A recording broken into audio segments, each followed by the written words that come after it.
Okay, so a couple of weeks ago, I actually did a video about does martial arts work in a street fight? Now, in that video, I covered the law and why some things won't work. But in that video, I forgot to talk about something very important. So here we go. Actually, no, before I start this video, go watch the other video I did before. I'll leave the link down in the description below. So go watch that video first, then watch this one, since this is kind of like a part two. Alright, here we go. Okay, now I'm not gonna sugarcoat this for you. This is the truth, the absolute truth. 80% to 90% of all martial artists in the world can't actually fight. Now, I know that's a bit hard to accept, but that's the truth. Most martial artists can't actually fight. Now, here's why they can't fight.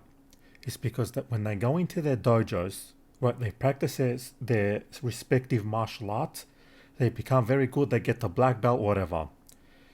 The problem is, most of the time, they just stick to that style. What I mean by that is, they never train to actually fight.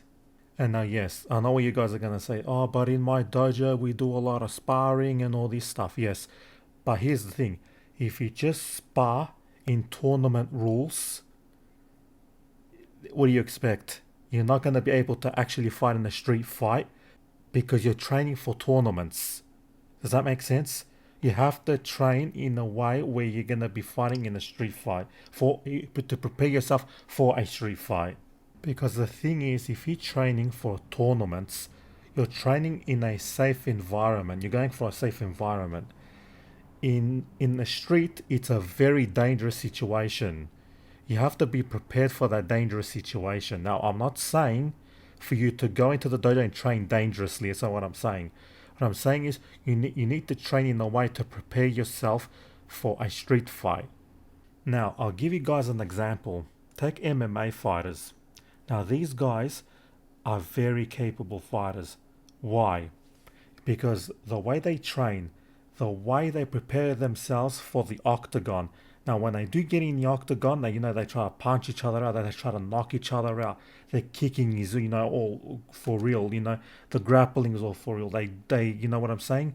They try to knock each other out, they try to hurt each other, they try to submit, you know what I mean? The difference to compare to point scoring tournaments, right? When you're trying to score points to the opponent, you know what I mean? There's a big difference there.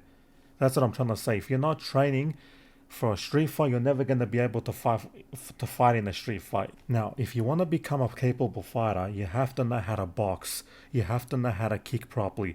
You have to know how to defend. You have to know how to take down. You have to know how to wrestle. You have to know what to do on the ground. You know what I mean? To become a capable fighter, you have to know these things. If you don't know them and you're a martial artist, you're not going to be able to fight. Now, I hope I made sense and you guys have the information.